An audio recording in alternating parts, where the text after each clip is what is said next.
બપોરને સાંજે અમારે અહીંયા અન્નક્ષેત્ર ચાલુ છે. જેટલા ગમે એટલા હોય હરિહર ચાલુ બધા ભક્તોને પ્રસાદ લેવડાવે છે.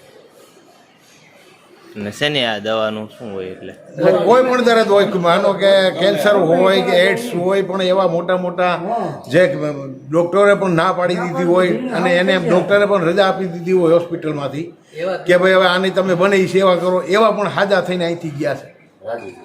એવા દાખલા છે. માતાએ એવા પરચા પૂરા પડ્યા છે બાપુએ. હા.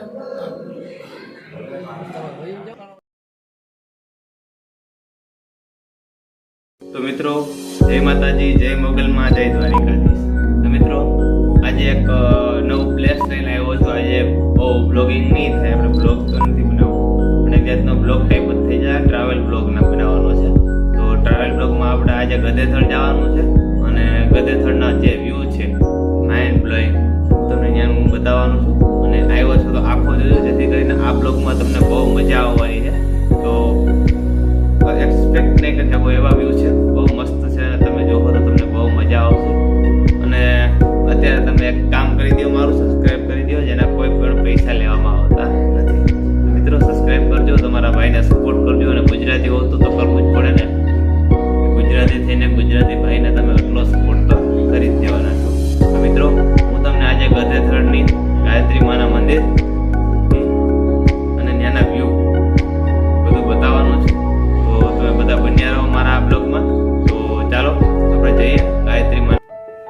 તો મિત્રો, હું થઈ ગયો છું કમ્પ્લીટ તૈયાર જવા માટે. તો આપણે હવે નીકળ્યા છીએ અને બહુ સરસ રીતે મજા આવે છે અત્યારે એક નવો બ્લોગ બનાવવા, તમને બધાને એક નવી પ્લેસની જાણકારી દેવા માટે. તો તમે જુઓ, આખો બ્લોગ જોજો. તો ચાલો આપણે નીકળીએ.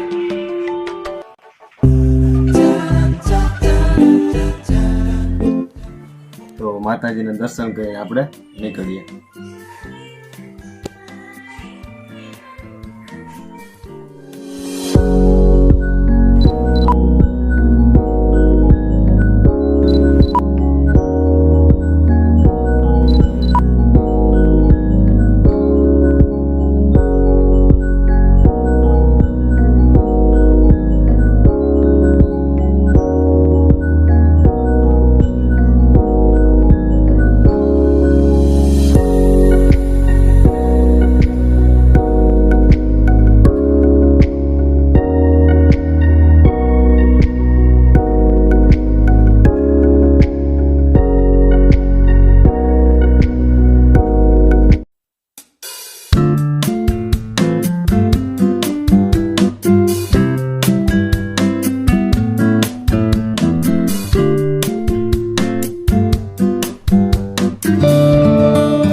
મિત્રો, ફાઇનલી પહોંચી ગયા છીએ. તમને સામે દેખાય બસ ત્યાં આપણે મંદિરે જવાનું છે, જે ગાયત્રી મંદિર છે. ફાઇનલી પહોંચી ગયા છે. આ મંદિરે આપણે જવાનું છે. તો હાલો જાય. તો મિત્રો, આપણે પહોંચી ગયા છીએ અને જે પાછળ દેખાય છે એ મંદિરે જ આપણે અંદર જવાનું છે. ને બહુ મસ્ત વ્યૂ છે, તમને જોઈ શકો છો. તો આપણે ત્યાં જઈએ અને તમને બધાને પણ મજા કરાવો. અને અહીંયા અનેક પ્રોગ્રામ થતા જ હોય છે. આની અપડેટ તમે ગૂગલ ઉપર ગમે સર્ચ કરશો તો મળી જશે. અને એના ઇતિહાસ પણ અનેક છે, જે કોઈ એના દાખલા દેવા લાયક એમ કહેવાય કે બહુ ઝાઝા દાખલા છે. જેમ કે તો અહીંયા આપણે આવી ગયા છીએ, તો હાલો આપણે જઈએ.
તો મિત્રો બહુ સરસ મજાનું છે અને ગાયત્રી માતાના મંદિરે આપણે આવી ગયા છીએ અને અહીં અવારને નવાર મેળાઓ અને બહુ સારા કાર્યક્રમો ગોઠવાતા હોય છે અને અન્નક્ષેત્ર તો વિશાળ છે, વાત જ કરવામાં ગમે એવડું માણસ હોય, ગમે એવડા લોકો આવ્યા હોય અહીંયા તો કોઈ દી પ્રસાદી વગર જવા દેતા નથી.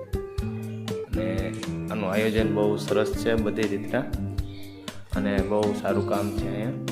અને કહેવાય કે માની શ્રદ્ધા હોય ત્યાં કાંઈ ઘટે નહીં. તમે પણ દર્શન કરી લી.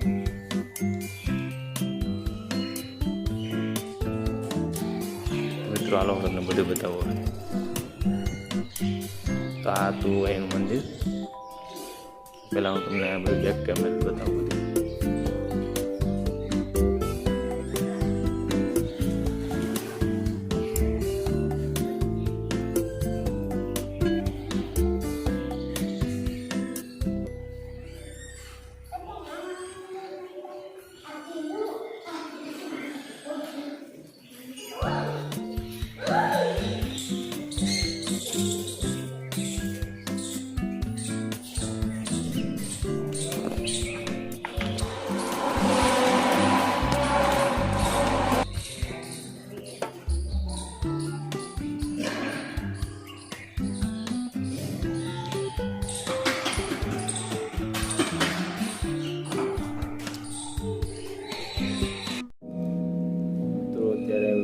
ક્ષેત્રમાં તો અહીંયા ભાઈ કેટલા માણસો આવે એટલાને પછી પૂછતું નથી અને બધાને જમાડવામાં આવે છે, પ્રસાદી દેવામાં આવે છે જ્યાં. અને ચાની પ્રસાદી તો જો કે ચાલુ જ હોય અને પાણીની વ્યવસ્થા એવી છે, રહેવાની વ્યવસ્થા એવી છે, કોઈને રોકાવવું હોય તો પણ કંઈ પ્રોબ્લેમ ન થાય. અને આ જેવું તમે જોઈ શકો છો, બતાવી શકું તમને હું. સારું એવું બધું કામ કરેલું છે, જોઈ શકો છો. બહુ મોટા ક્ષેત્ર છે.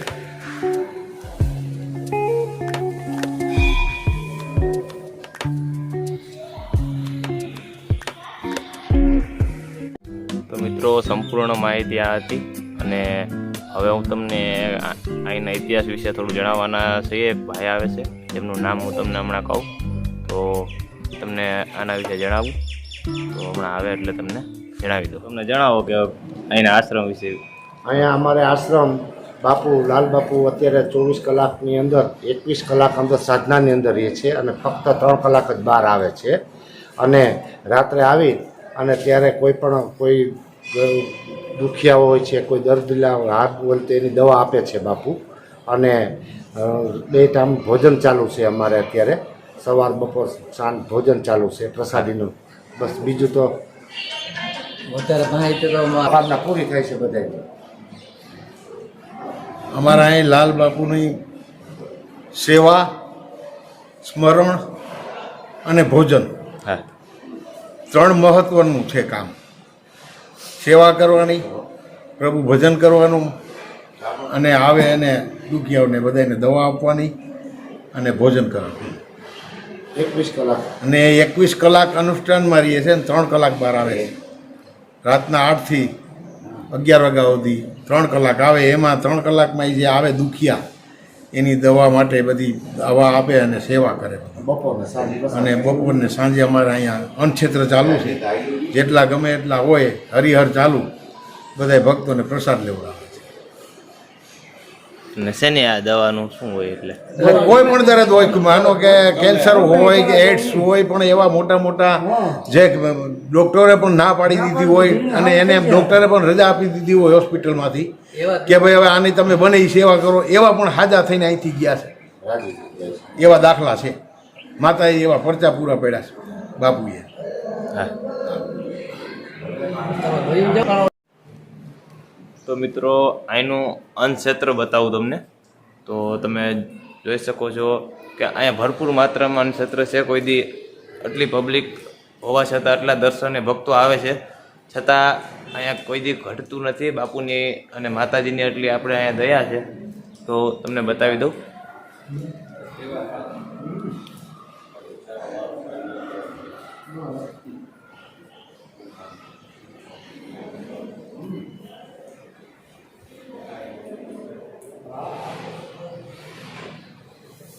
તમે જોઈ શકો છો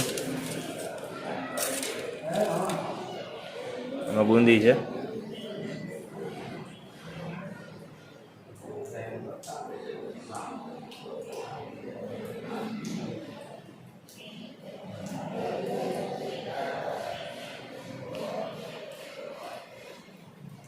અને આ મોટા મોટા ચૂલા છે, તમે જોઈ શકો છો હજી પણ.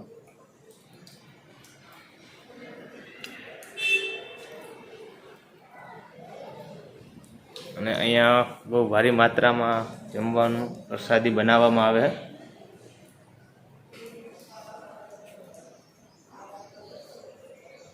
જોઈ શકો છો.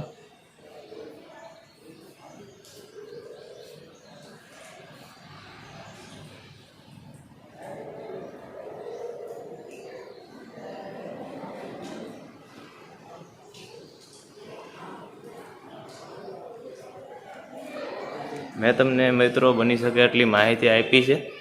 અને અહીંના અન્નક્ષેત્ર અને અહીંની પૂજા, અને અહીંયા જો તો કે મેન જે ખાસ વાત છે કે બાપુ જે દવા આપે છે એનાથી કેન્સર હોત સારું થઈ જાય છે કેન્સરવાળાને પણ. તો મિત્રો જો તમારે કોઈને એવો પ્રોબ્લેમ હોય તો તમે અહીંયા આવી શકો છો. અને અહીંનું એડ્રેસ હું તમને ડિસ્ક્રિપ્શનમાં પણ આપી દઈશ. અને અત્યારે પણ કહી દઉં કે પોરબંદર રોડ ઉપરથી વરજાંગ ઝારિયા ફાટક જ્યાં પડે છે વાડલા રોડ આગળ, વાડલા રોડની આગળ, ત્યાંથી તમે અંદર આવી શકો છો. તો ત્યાંથી આપણે નાગવદર થઈને સીધું અવાઈ જશે. તો મિત્રો આજના વિડીયોમાં આટલું જ છે. મેં તમને જણાવ્યું કે ગધેથડ જે ગાયત્રી માનું મંદિર છે તો ત્યાંની શું વિશેષતા છે, અને ખાસ કરીને કેન્સરના રોગી હોય કોઈ તો અહીંયા બાપુ પાસે આવીને દવાની લઈ શકે છે. તો આગળ હજી તમને હું થોડું ઘણું બતાવું. નથી રેડિયો, નથી ટેપ, નથી ઘડિયાળ, નથી મોબાઈલ, એક સાયકલ હતી, એક છે આપણે આપવા દઈ દીધી. કોઈ કાંઈ વસ્તુ જ નથી. હું છે ભાઈ આવા ભાગી ગયું એવું તો જ ટકેલી.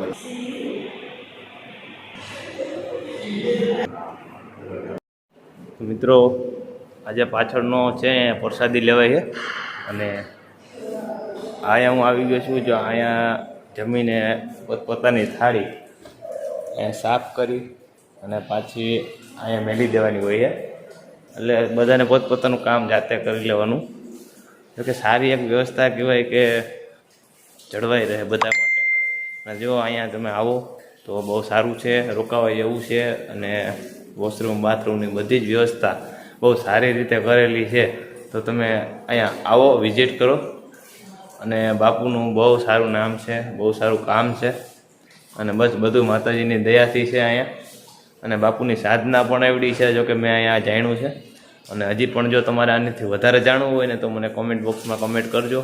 તો હું તમારા માટે હજી આવું એક વિડીયો બનાવી નાખીશ અને બાપુઓ સાથે પણ વાત કરાવી દઈશ. તો કઈ રીતે આપણે આ બધું કરશું. તો હવે મળીએ એક નેક્સ્ટ બ્લોગમાં. તો આજના બ્લોગમાં બસ આટલું જ છે. તો હજી એક વ્યૂ છે, તમને હું બતાવી દઈ વ્યૂ. તો ચાલો જઈએ.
તો મિત્રો તમે જોયું કે ગદ્દેથરની મહિમા શું છે, એના બાપુની મહિમા શું છે. અને જોકે માતાજીની દયા કહેવાય, બાપુની એવડી સાધના, જેથી આ બાપુ ડૉક્ટરે પણ ના પાડી દીધી હોય એવા દર્દીને હાજા કરી દે. એટલે શક્તિ તો હોય, તમે પણ સમજી શકો છો. અને હું તમને અહીંનો વ્યૂ બતાવવા લાવ્યો હતો, તો તમે જોઈ શકો. મિત્રો વ્યૂ બહુ મસ્ત છે, તમને મેં બતાવ્યું આગળ. તો હવે આજના બ્લોગમાં હું અહીંયા રજા લઉં છું. અને એક બહુ સરસ મજાનો વ્યૂ છે. તો અહીંયા હવે રજા લઈએ અને આગલા બ્લોગમાં ફરી મળશું. જો તમને આવા બ્લોગ ગમતા હોય તો તમે મને કમેન્ટ કરજો. તો આવા બ્લોગ બનાવીશું આપણે, તો ટાઈમે મળશે. તો કાંઈ વાંધો નહીં, હવે નેક્સ્ટ બ્લોગમાં ફરી મળશું. તો બધાને જય માતાજી, જય શ્રી કૃષ્ણ અને જય ગાયત્રી માં. તો ચાલો નેક્સ્ટ બ્લોગમાં મળીએ.